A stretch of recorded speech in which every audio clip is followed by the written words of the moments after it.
Minasyaitonirrajim. Bismillahirrahmanirrahim. Assalamualaikum warahmatullahi wabarakatuh. InsyaAllah hari ini kita akan mempelajari topik baru dalam subjek pendidikan syariah Islamiah. Dan hari ini maklumat akan terangkan kepada antum semua topik prinsip perundangan Islam dan perkembangannya, yang mana antum boleh rujuk topik ini dalam buku teks muka surat 70 insyaAllah. Slide ini mengandungi lebih kurang 13 slide. Muklimah cuba rumuskanlah beberapa poin penting yang antum perlu tahu dalam topik prinsip perundangan Islam ini.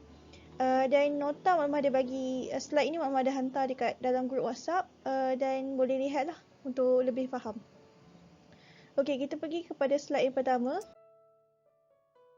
Kita lihat pengertian perundangan Islam dari segi bahasa adalah jalan lurus yang menunjukkan kebaikan.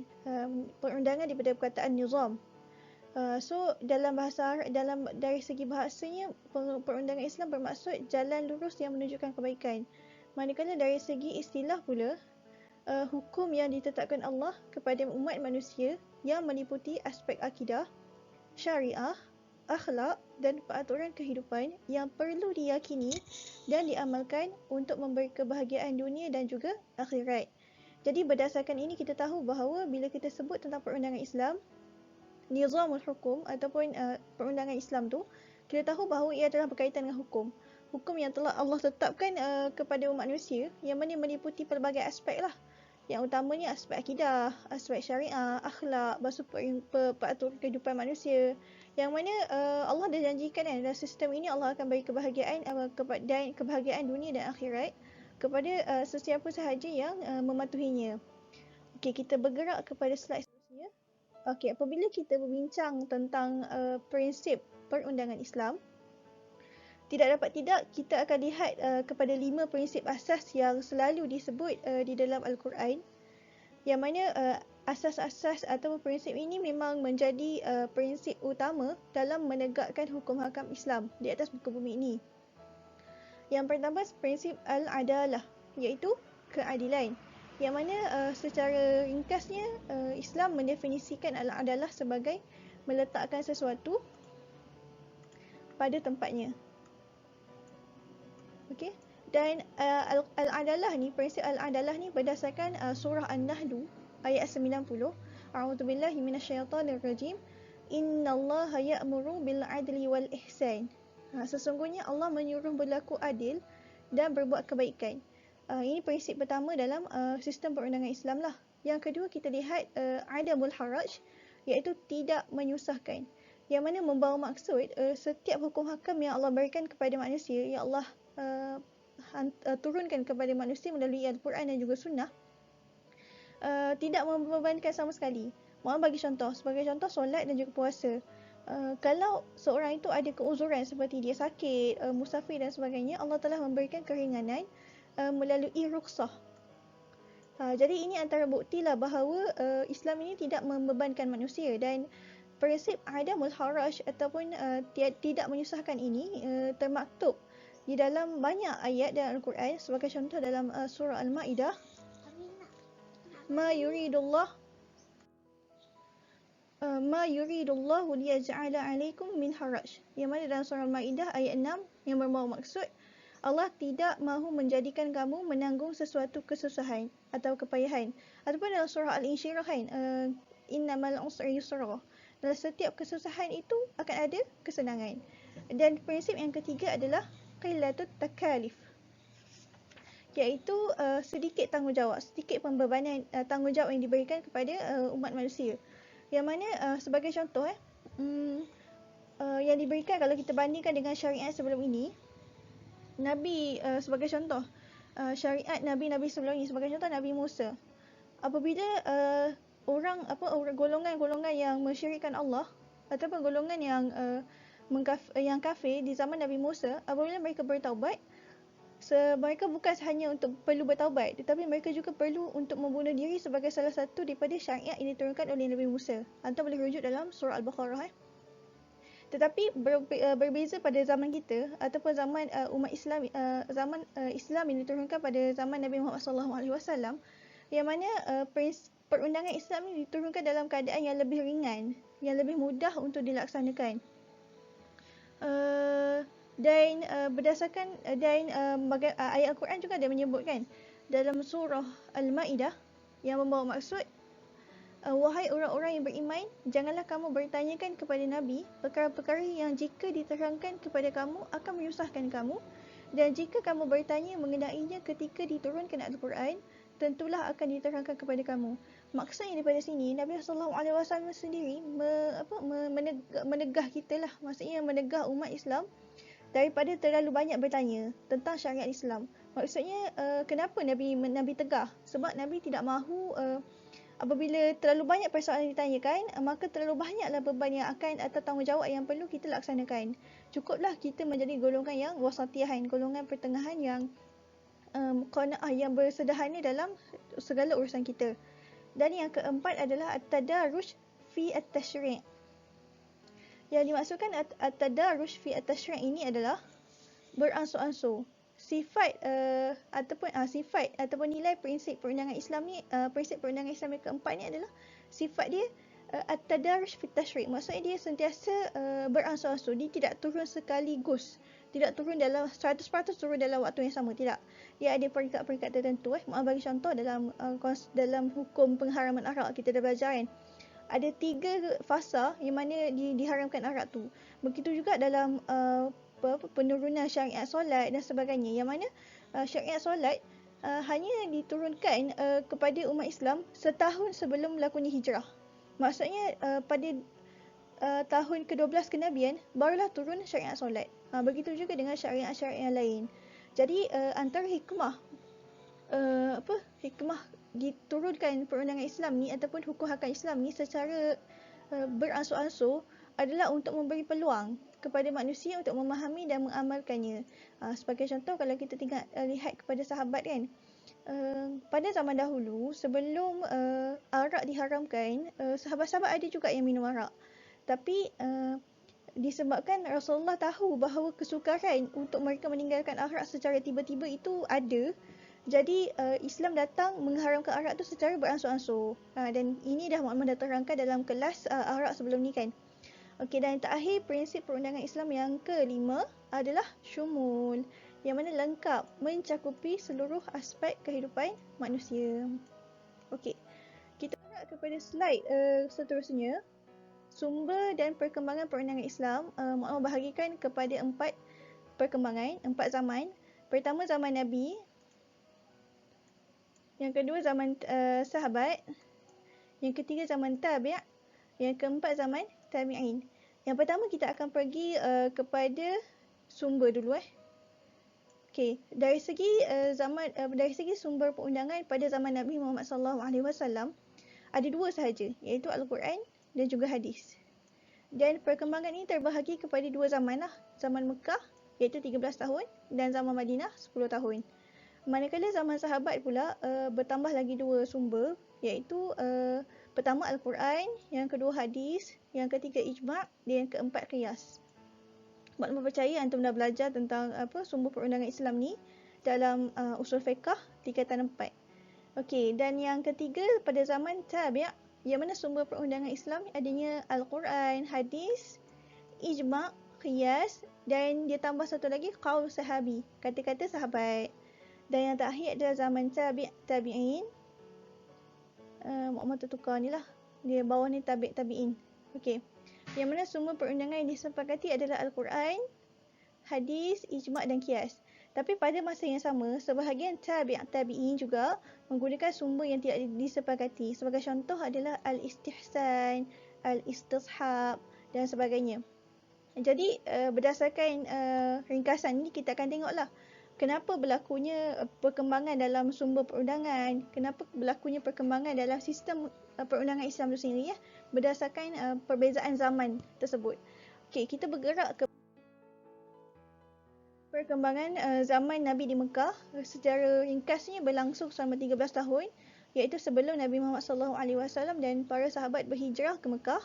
Dan dalam fasa ini perundangan Islam lebih kepada tertumpu kepada masalah akidah, yang mana address ataupun cuba untuk menyelesaikan masalah-masalah syirik, masalah penyembahan berhala, dan pada masa yang sama menekankan tentang sifat-sifat mulia yang perlu ada sebagai seorang Islam, sebagai seorang manusia. Dan pada waktu ni ada juga menggunakan hujah akal untuk manusia berfikir tentang kejadian alam. Sebab tu kalau kita tengok dalam juzuk 30, surah-surah Makkiyah yang mana diturunkan sebelum hijrah, kebanyakan ayat Al-Quran adalah berkisahkan tentang akidah, yang mana mengajak manusia untuk berfikir, melihat alam, untuk kita mengetahui keesaan dan kekuasaan Allah tu.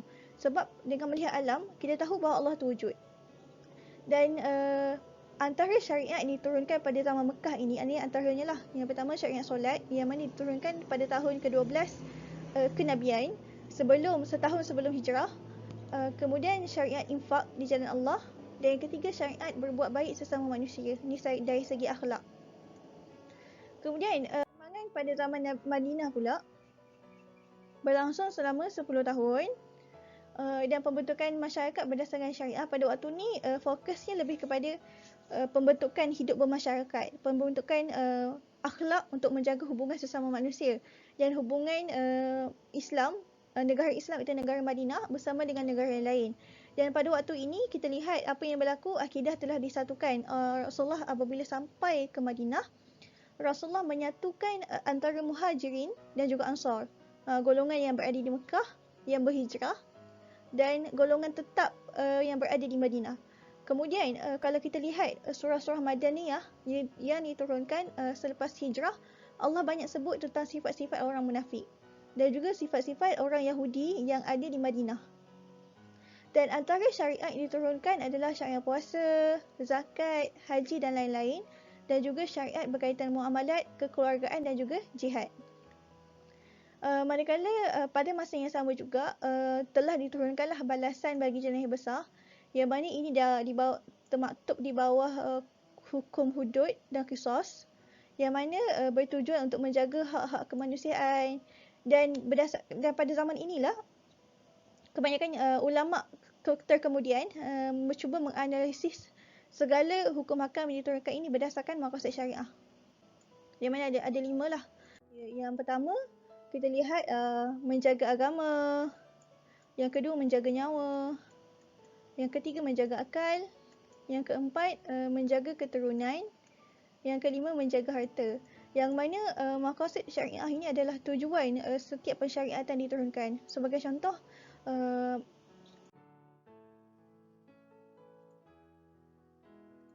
Hifzuddin, maqasid ataupun tujuan utama untuk memelihara agama.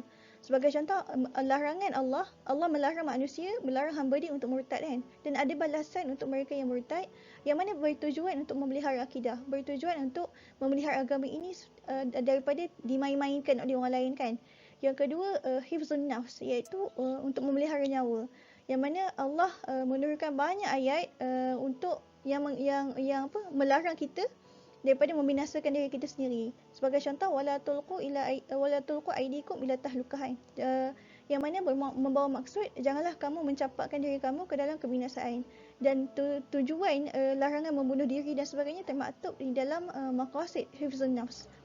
Yang ketiga, maqasid hifzun nasab, maqasid memelihara nasab keturunan.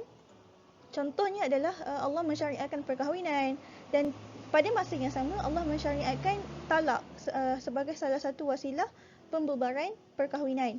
Dan yang keempat, hifzul mal, maqasid hifzul mal, tujuan untuk memelihara harta. Sebagai contoh, Allah mensyariatkan wasiat, mensyariatkan hibah, dan pada masa yang sama Allah melarang hamba dia untuk mencuri, dan Allah meletakkan hukuman kepada mereka yang mencuri. Dan yang terakhir adalah hifzul al-aqal, memelihara akal, yang mana Allah melarang kita daripada minum arak dan sebagainya. Okey, kemudian kita beralih kepada zaman sahabat, yang mana perkembangan perundangan Islam di zaman sahabat. Pertama, kebanyakan syariat ini, semua syariat yang diasaskan pada zaman Madinah waktu zaman Nabi Muhammad masih hidup, diteruskan oleh sahabat yang mana dipelopori oleh Khalifah Ar-Rashidin lah, Khulafa Ar-Rashidin, Yang empat, Abu Bakar, Umar, Osman dan juga Ali. Kemudian pada masa sama juga berlaku pengumpulan Al-Quran. Kenapa? Sebab pada waktu inilah ramai hufaz ataupun penghafaz Al-Quran syahid di medan perang. Jadi waktu ni timbullah idea untuk mengumpulkan Al-Quran supaya tidak hilanglah, dan alhamdulillah hasil daripada ijtihad mereka Al-Quran sehingga kini masih ada dekat tangan kita. Dan tafsir Al-Quran muncul sebab apa? Muncul masalah-masalah yang baru. Dan yang keempat, berlaku ijma' ulama' pada masalah baru kerana mudah untuk kumpul mujtahid. Ijma' tu kita tahu kesepakatan ulama'-ulama' dalam satu masalah yang tidak disebutkan di dalam Al-Quran kan, secara jelas. Yang kelima, hasil ijtihad muncul hukum baru yang dimiliki atas maslahah. Contoh yang pertama, gugur bahagian mu'allaf daripada zakat. Mu'allafatul qulubihim kan, dalam kalau kita lihat asnaf zakat tu ada bahagian mu'allafah qulubihim kan. So kat situ daripada satu masa sahabat telah berijtihad untuk menggugurkan asnaf tersebut. Yang kedua, tapi bukan menggugurkan hukum tu tak, tapi pada tempoh tertentu sahaja kan. Yang kedua, ada ijtihad yang mengatakan talak 3 tetap jatuh talak 3. Yang mana benda ni tidak berlaku zaman Nabi. Zaman Nabi, Nabi bersabda bahawa barang sesiapa yang seorang lelaki menjatuhkan talak 3, sebagai contoh dia kata, aku menceraikan kau dengan talak 3, maka pada waktu tu talak yang jatuh hanya talak 1. Tetapi pada zaman Umar, Umar telah berijtihad bahawa barang siapa yang menceraikan isteri dia dengan talak 3, walaupun dengan sekali lafaz, maka jatuhlah talak 3 kepada isteri dia. Dan yang kedua, penangguhan hukum hudud juga berlaku pada zaman Umar. Dan yang keempat, azan 2 kali sebelum Jumaat yang mana berlaku pada zaman Uthman sehingga ke hari ini. Dan yang terakhir adalah pada zaman sahabat juga lahir fuqaha seperti Ali bin Abi Talib. Ali ni terkenal sebagai seorang hakim, qadi. Dan yang kedua, Abdullah bin Mas'ud, seorang faqih, seorang ahli fiqh yang mana menetap di Kufah. Kemudian Aisyah radhiyallahu anha yang mana isteri Nabi SAW, terkenal sebagai seorang periwayat hadis wanita. Dan juga faqih dalam hukum fiqh. Yang keempat, Zaid bin Sabit yang menetap di Madinah, menjadi rujukan di Madinah. Dan yang kelima, Ibnu Abbas, anak kepada Abbas yang menetap di Mekah. Kemudian kita beralih kepada zaman tabi'in, yang mana kita lihat dululah apa maksud tabi'in tu. Okay, tabi'in adalah mereka yang bertemu dan bersahabat dengan sahabat Nabi dan riwayat hadis dari mereka. Maksudnya tabi'in ni mereka adalah orang yang tak sempat bersama dengan Nabi, tetapi mereka sempat hidup dan bertemu dan bersahabat dengan para sahabat Nabi pada satu tempoh. Jadi mereka ni adalah golongan tabi'in, golongan pengikut kepada sahabat.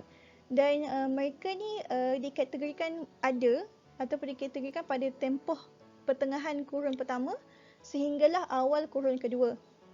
Dan perkembangan sistem perundangan Islam pada zaman tabi'in ini, pertamanya berlaku perluasan dalam perbincangan dan banyaknya khilaf-khilaf dalam hukum fiqh. Sebab apa? Yang pertama, sebab negara Islam mula berkembang. Okey, selepas zaman Khulafa' ar-Rasyidin 4 tu, kita tahu berlaku zaman pemerintahan Bani Umayyah. Yang mana bermula pada pemerintahan Bani Umayyah itulah negara Islam mula tersebar dekat pelosok dunia. Dan disebabkan itu lebih banyak budaya dan sebagainya lah. Dan terdapat juga pelbagai sumber rujukan untuk perundangan. Sebagai contoh, Mak Umar kata tadi kan, adanya qaul sahabi, kata-kata sahabat, dia ada tambah satu lagi kan. Kemudian umat Islam berpegang teguh kepada agama dan hukum Allah, disebabkan pada waktu tu umat Islam tak ada masalah dari segi akidah. Jadi tak ada isu lah untuk mereka berbincang tentang khilaf-khilaf fiqh dan sebagainya. Kemudian lahir juga tokoh ilmuwan, dan waktu tu khalifah memang sangat prihatin membenarkan untuk diluaskan perbincangan fiqh dan sebagainya lah. Dan yang kedua, faktor kedua adalah perkembangan dalam periwayatan hadis. Waktu ni juga berlaku perkembangan dalam periwayatan hadis, yang mana disebabkan itu berlaku istinbat hukum daripada hadis, dan keluarlah hukum-hukum daripada hadis-hadis kan. Dan pada masa yang sama, ada unsur-unsur bid'ah ataupun penambahan dalam hadis oleh golongan-golongan yang fasik dan juga fanatik kepada mazhab tertentu. Jadi pada waktu inilah muncullah hadis-hadis palsu, hadis-hadis dhaif dan sebagainya, hadis maudhu' dan sebagainya. Dan yang ketiga, unsur tambahan inilah sebenarnya menjadi cabaran kepada ulama untuk memastikan hadis, keturunan hadis tersebut. Maksudnya kalau hari ini pun antum baca dalam kitab-kitab fiqh, sebagai contoh kitab-kitab fiqh turas yang dahulu, ada saja sebenarnya hadis-hadis yang dhaif yang digunakan. Tetapi bukan salah ulama fiqh yang menggunakan hadis dhaif tu, tak. Tapi pada waktu tu proses perkembangan ilmu sedang berlaku. Maksudnya di samping ulama fiqh mengajar tentang fiqh, pada masa yang sama ulama hadis sedang berusaha untuk menapis hadis-hadis itu dan mengkategorikan hadis lah sebenarnya. Dan pada zaman inilah muncul dua jenis aliran pemikiran. Yang pertama aliran madrasah ahlul hadis di Madinah dan juga madrasah ahlul ra'yi di Kufah. Kemudian perkembangan perundangan pada zaman tabi'in, iaitu mereka yang bertemu dengan tabi'in meriwayatkan hadis dari mereka awal kurun kedua sehingga ke tengah kurun keempat. Yang pertama lahir para fuqaha dan mujtahid yang berasaskan mazhab. Maksudnya adalah ulama-ulama mazhab Hanafi, mazhab Maliki, mazhab Syafi'i, mazhab Hanbali. Yang kedua lahir ulama dalam bidang hadis, ulama-ulama hadis, muhaddisin kita panggil, yang mana ulama ini sangat pakar dalam ilmu mustalah ataupun ilmu-ilmu istilah hadis, ilmu takhrij, mengeluarkan hukum-hukum ataupun martabat hadis dan sebagainya. Yang ketiga, pembukuan ilmu fiqh berlaku dengan kaedah tertentu. Dan terakhir, lahir pelbagai istilah khusus dalam fiqh dan perundangan. Okey. Ini slide yang ke-12. Apa sebab-sebab berkembang fiqh pada zaman tabi'in ini? Pertama, ada galakan khalifah. Pertama, galakan khalifah. Yang kedua, negara berkembang luas. Yang ketiga, lahir mujtahid yang masyhur. Yang keempat, berlaku penyusunan dan pembukuan. Waktu ini kita panggil sebagai zaman tadwin ataupun zaman penulisan, pembukuan kitab-kitab fiqh, kitab-kitab hadis dan sebagainya lah. Dan yang kelima, penyusunan fiqh ikut mazhab. Pada waktu ini dah ada kitab-kitab fiqh yang berasaskan mazhab. Sebagai contoh, Al-Muwatta' Imam Malik, daripada karya Imam Syafi'i. Dan yang keenam, berlaku pembukuan ilmu usul fiqh. Ilmu usul fiqh yang diasaskan oleh Imam Syafi'i yang berdasarkan buku Ar-Risalah. Buku Ar-Risalah ni memang buku khusus dalam bidang ilmu bidang usul fiqh. Okey, dan zaman tabi'in ini, kalau antum lihat pada sejarah, dia lebih berlaku pada zaman zaman Umayyah, Abbasiyah, pada zaman Abbasiyah, iaitu pada tempoh kemuncak perkembangan ilmu Islam pada waktu tersebut lah. Okey, tengok kepada yang terakhir. Apakah keistimewaan sistem perundangan Islam ni? Pertama, dia kekal. Allah dah jamin Al-Quran itu akan kekal sehingga hari kiamat. Begitu jugalah dengan hukum hakam yang terkandung di dalam Al-Quran. Yang kedua, sistem perundangan Islam ni memang memfokuskan kepada maslahat manusia. Maslahat manusia yang mana menjanjikan bahawa kita mendapat kebahagiaan di dunia dan juga di akhirat. Yang ketiga, meliputi semua hubungan manusia, hubungan kita dengan manusia, manusia sesama manusia, manusia dengan Allah, manusia dengan tumbuh-tumbuhan, manusia dengan alam dan sebagainya. Yang keempat, ada ganjaran akhirat. Berbezalah dengan sistem perundangan yang dicipta oleh manusia. Ganjaran ni mungkin nampak dekat dunia sahajalah. Maksudnya mungkin dia akan nampak keamanan tu dekat dunia dan sebagainya. Tapi dia tak dapat ganjaran di akhirat. Sebab perundangan yang mereka cipta itu tidak termasuk dalam sebahagian daripada ibadah kita. Berbeza dengan sistem perundangan Islam. Bila kita amalkan, sebagai contoh kita buat syariat solat. Selain daripada kita dapat pahala solat tu, kita dapat juga pahala kerana kita mematuhi perintah Allah kan. Okey, dan yang terakhir adalah mendapat pelepasan hukuman di hari akhirat. Kerana melaksanakan hukum hakam perundangan Islam ini adalah wajib bagi setiap umat Islam, InsyaAllah. Dan kita doakanlah semoga satu masa nanti kita berjaya untuk melaksanakan hukum hakam Islam, sistem perundangan Islam, melaksanakan prinsip-prinsip utama sistem perundangan Islam ini di atas muka bumi ini kan. Itu adalah cita-cita kita lah sebagai seorang Islam. Tapi yang penting, apa yang Allah nak ajar kepada kita adalah tentang prinsip. Syariat tidak akan tertegak kalau kita tidak melaksanakan prinsip-prinsip yang 5 tadi tu. Al-adalah, keadilan, tidak menyusahkan, hak kesamarataan dan sebagainya kan. Jadi itu antara isi penting dalam topik ini yang mana antum perlu faham lah, insyaAllah. Jika ada poin yang makmah terlepas, minta rujuk balik dalam buku teks. Moga-moga membantu. Wallahu a'lam bishawab. Assalamualaikum warahmatullahi wabarakatuh.